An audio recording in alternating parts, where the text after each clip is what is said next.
За үзэгчдээ студид дараагийнхын зочныг урахад бэлэн боллоо. Энэ бол өөрчлөлтийн төлөөх эмэгтэйчүүд төрийн бас байгууллагын захирал Зол Заяа. Ингээд зочин огт авцгаая.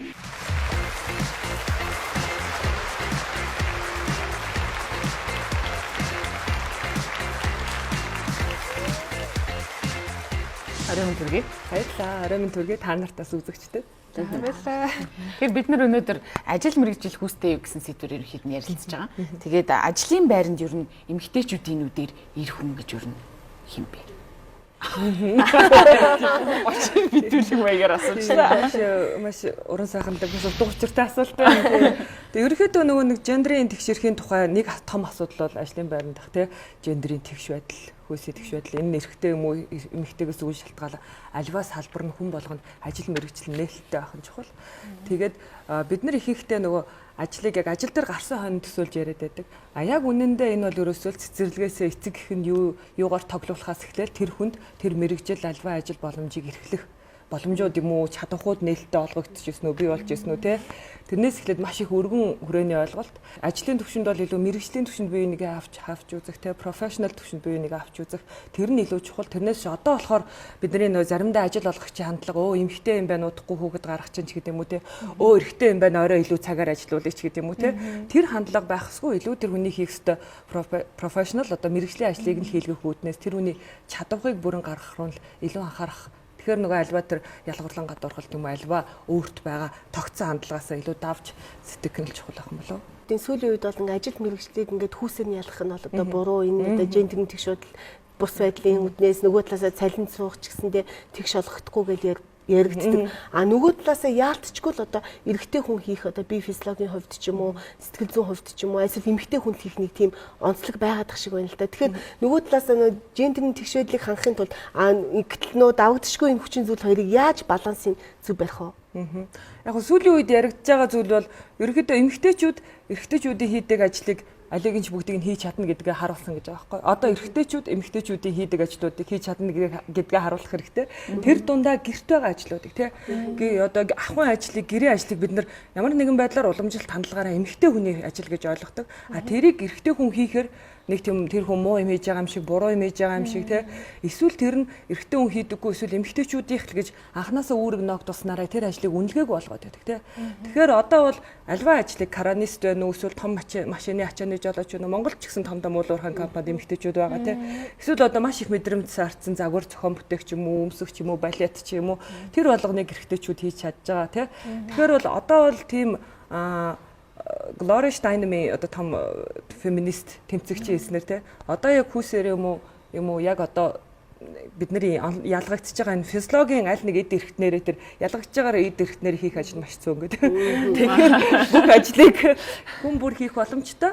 Харин тэр боломж нь бодитоор байна уу те эмэгтэйчүүд өнөөдөр бид нар Монголыг олон улсын түвшинд харуул эмэгтэйчүүд дээд боловсрол эзэмшилт нь өндөр а гэхдээ ямар чиглэлийн салбарыг илүү сонирхож байна тэр салбарууд нь нөгөө нэг илүү ашиг орлого олох салбарууд нь мөн байна уу эсвэл эмэгтэйчүүд илүү ашиг орлого бага салбартай илүү эмэгтэйчүүд байна уу те тэрийг нь хаанаас эхлүүлж байна хөдөлмөрийн хичээл юм уу 10 жил сурж байгаа хичээл альва хичээл тэр олгогдож байгаа чадварууд нь бүгдээрээ эргээд эмэгтэйчүүдийг ямар ажил хийхийг сонгохыг одоо хөтөлж ийн эрэгтэйчүүдийг ямар ажил хийхийг сонгохыг хөтөлж байна тий. Тэгэхээр ерөнхийдөө нөгөө нэг ажил гэдэг дотор тэр гэрийн үнэлгээгүй хөдөлмөр гэдэг үнэлгээгүй ажлыг ч гэсэн эрэгтэйчүүд оролцож хийх ёстой тий. А тэгээд тэгснээр тэр өөрөө бас үнэлгээтэй болно. Ер нь бол эрэгтэйчүүд өөрөө бас энийг хийснээр өөрөө бас энэ одоо гэрте байснаар аж ахуйн үйл ажиллагаанд оролцсноор үр хөвгтө асарснаар илүү аз жаргалтай болдог гэдэг олон улсын судалгаанд гараад байгаа байхгүй. Гэтэл манай чинь шинэ аав 7 хоног амралт авах хэрэгтэй байгаа тий. Гэтэл одоо сайн туршлагаас яривал Австралид бол Австралийн зарим мужид өөр бус Скандинавын орнуудын зарим улс орнуудад хүүхэд төрүүлснээ дараа ээж аав хоёулаа ээжтэн 3 цалинтай чөлөө авах хэрэгтэй болсон. Тэгэхээр нөө ажил олгогч хүүхэд гаргаад алга болчих юм байна гэж эмэгтэй хүнийг авахгүйгаа шийдэх биш. Хин ч байсан хүүхэдтэй бол одоо хүүхдийнхээ цалинтай зүйл авах юм байна гэдэг ч юм уу. Тэгээ бас нөгөө ээж аав сонгодог хин хүүхдээ асархаа тий аль нь илүү цалинтай байх нь одоо илүү карьер өсөх нь сонголтоо хийгээд нөгөө нэг одоо хүүхдээ асархдаг тийм жишг байгаад байгаа шүү дээ. Манай гэтэл бүгд л автоматар ээжд байдаг болохоор нөгөө ажилд орохгүй байх магадлал нь ч ээжд илүү их нэмэгдээд эмэгтэй үнд тий. Одоо нөгөө бидний өдөр болгон эргэлдэг Facebook-ийн CEO одоо Марк Зукерберг бол гэртээ хүүхдээ арах өөрийнхөө аавынхаа чөлөөг аваад тэгээ ажилтнуудаа бас одоо аавуудад нь цалинтай чөлөө өгдөг тий.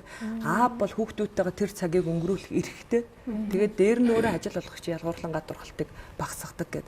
Тэгэхээр энэ бол ажлыг одоо ерөөсөө нэг хүн ажил хүний гол нөхөөс хүн ажлыг голохгүй л гэдэг. Тэр онд бол эрэгтэй эмэгтэй альва ялгаа юм байх эсвэл тий. Тэр хүнд сонголт нь байх хэрэгтэй. Тэгвэл одоо яг энэ өөрчлөлийн төлөөх эмэгтэйчүүд байгууллага маань яг одоо ямар өөрчлөлтийг хийхээр зорж ажиллаж байгаа вэ?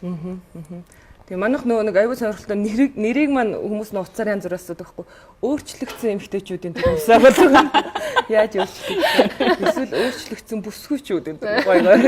Тэгээ өөрчлөлтийн төлөө ямар өөрчлөлтийг хүсэж байгаа гэхээр ерөнхийдөө бид нэр судалгаагаар харуул Скандинавын орнууд юм уу гендерийн тэгшэрх илүү их хангах тусам хувь хүн гэр бүл хамт олон компани байгууллага улс оронд өөрөө энэ хүний хөгжлийн индекс те аз жаргалтай байх байдал нь стресс дарамтад одоо бага байхад дээр нь дотоодын нийт бүтээгдэхүүн гээд маш олон үзүүлэлтэнд эерэг үрд авчирч байдаг. Яг тэгвэл тэр улс оронд байгаа эрэгтэй эмэгтэй бүх хүмүүсийн хүчин нөөц болцоог ашиглаж идэг. Хүн болгоно үнэлэгддэг те хүн болгоно дуртай зүйлээ хийгээд үнэлэгдэх боломжтой ийм нийгэмд. Одоо бид нар бол илүү нөгөө сая хэлснээр эмэгтэй эмчээ одоо хүүхд гаргалаад гэртээ байх хэвээр те эдэн төрөний цалин өгөөч гэдэг юм уу цалин нэрээр ингээл те янз бүр эсвэл эмэгтэйчүүдэд ажил хийх боломж байхгүй тэр нь болохоор яагаад тэгэхээр эргээд цэцэрлэг байхгүй. Тэгэхээр хүмүүс эргээд хүүхдээ харах сонголтыг гэртээ хийж идэг ч юм уу те.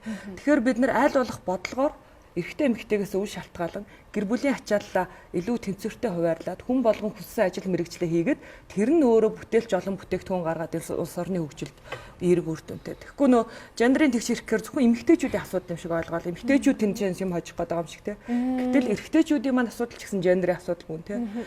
Аав хүн хүүхдтэйгээ цагаа өнгөрүүлэх эрхтэй гэр бүлийнхэнтэйгээ хайраа зарцуулах хэрэгтэй те аав хүн мөнгөний машин биш те аав хүн өдөр болгон одоо ажлын төлөө морь маш их зүтгэх хэсгүү тэр хайрыг мэдрэх тэр одоо гэр бүлийн нэг хэсэг байхаа тэрийг цалинтай зүйл авах чинь эрхтэй байх болов те манайд өнөөдөр бол аавын чөлөө гэж байхгүй байгаа шүү дээ 7 хоног л одоо өгдөг те надад нэг зүйл ажиглагддаг байхгүй одоо яг оюутан байхдаа ч юм уу суралцж явах үедээ хүүхнүүд их мундаг байдаг бүсгүйчүүд те дандаа л өндөр үнэлгээ авдаг ч юм уу ер нь бол хичээн тийз төвдгөө байдаг.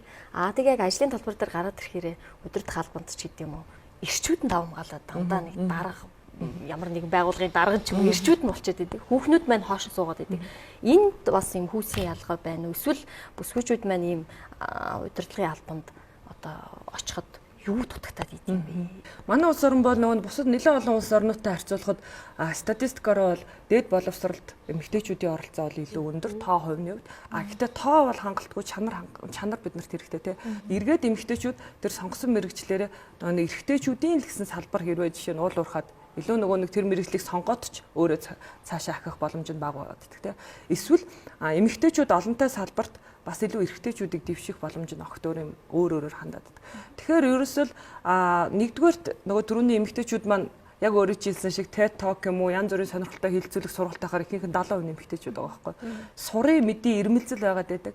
Тэрийг бид нар багаас нь нөгөө түрүүний цэцэрлэг сургууль гэдэг дээр лидершип болж манлайлал болж тэрийг одоо юу гэдэг practice дадлагжуулах боломж орон зай байгаа биз. Ихэнхдээ бид нар гүйцэтгэх тэр мөрөл дадлагжих тийм чадваруудыг бид нарт боловсрал маань юм уу суулгаад байдаг. Илүү гард орох гүйцэтгэх, илүү гэр орондоо эцэгийнхээ хажууд байх те. Эрэгтэй хүүхдээ бид нар хүмүүжүүлэхдээ илүү бие даасан гадаа тоглож исэн ч хаагуурч явж идэг те. Эсвэл анги дээр хийж байгаа тэр оюутны холбоо ч юм уу сурагчдын холбоонд илүү эрэгтэйчүүдэд мандайлах боломж нь юм уу тэрийгэ дадлагжуулах боломж нь олдоод байдаг. Тэгэхээр нөө эмэгтэйчүүдийг бид нар одоо хэрвээ манлайлал гэж яриад зөвхөн шууд бизнестэй байгаа улс төрд байгаа эмэгтэйчүүд гэхээсээ илүү бүр бага сургуулиас нь эхлэх хэрэгтэй, цэцэрлэгээс нь эхлэх хэрэгтэй тий. Цэцэрлэгт тэр боломжуудыг олгох, охин хүү хоёрдоо тэнцүү боломж олгох. Наад зах нөгөө сэтгэл зүйчтэй яриад магтахта охиноо зөвхөн хөөрхөн байна биш. Ухаантай тий, чадaltaй, чи өөрчлөлтийг хийж чадна тий. Тэрнээс ч бид нар чи охтуудыгаа хараад миний охин ямар хөөрхөн юм бэ? Ямар хөөрхөн юм бэ? Мисс бол ямар хөөрхөн юм бэ тий.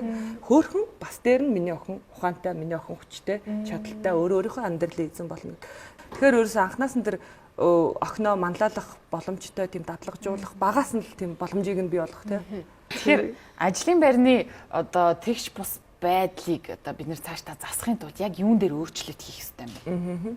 Тэгээ хамгийн түрүүнд яг өнөөдөр бид бодиттой хийж болох юмнууд нөгөө түрүүний энэ хөдөлмөрийн харилцаатай холбоотой эрх зүйн зохицуулалт нь эрэгтэй эмэгтэйгүү ээлтэй байх тийм. Наад зах нь ажилд авахдаа тэр хүнээс хизээ үг төрүүлэх үү эсвэл төрүүлсэн эсвэл хэдэн үгттэй гэдгийг жишээ нь хүний эрхийн хангасан улс оронд бол асуухгүй тэр хүний хувийн амьдрал тийм. Тэгэхгүй бол бид нар өнөөдөр нэг хэрвээ хүүхэд төрүүлээг бол удахгүй үг төрүүлчих юм байна гэсэн хандлага. Эсвэл бага насны хүүхэдтэй бол өвдчих юм байна гэд. Тэгэхээр нөө тэр хүний эмэгтэй хүний хувийн амьдрал өөрөө эргээд ажил мэргэжилтэнд нөлөөлөд хэрвээ тэр хүн энэ ажлыг хийж чадна гэж орж ирж байгаа бол тэр ажлаа илүү зохицуулах руу тэр боломжийг нь хангах хүүхдийн эмнэлэг хүүхдийн одоо цэцэрлэг хүүхдийн харах тэр хүүхд харах үйлчилгээ энэ орчнуудыг боломжтой болгох тэр тойрсон дэд бүтцийн боломжтой болгох эрх зүйн зохицуулалтын ээлтэй болгох тэгээд түрүүний хэлсэн тэр хүүхд асрах цалинтай чөлөө бол хүн болгонд байх хэрэгтэй эрэгтэй эмэгтэйгүү. Тэгээ ерөнхийдөө бол хүний ажилд авахаас эхлэл ерөнхийдөө хөгжсөн улс оронд бол одоо хүйсээс нь илүү ажлын аппликейшнийг кодлоод тэгээд тэр хүний хүн чадах ажлын туршлагыг хараад тэгсний дараа интервьюд дуудахдаа эрэгтэй байсан уу эмэгтэй байсан уу ямар өнгөтэй арьстай тэгээ ямар гаралтай хүн бэ. Тэгвэл бид нар маш олон тохиолдолд өмнөх одоо юм юу гэдэг тийм нөө хөвшмөл ойлголт те эмэгтэй гэхээр за энэ ч одоо инх юм байна даа ч гэдэг юм уу те.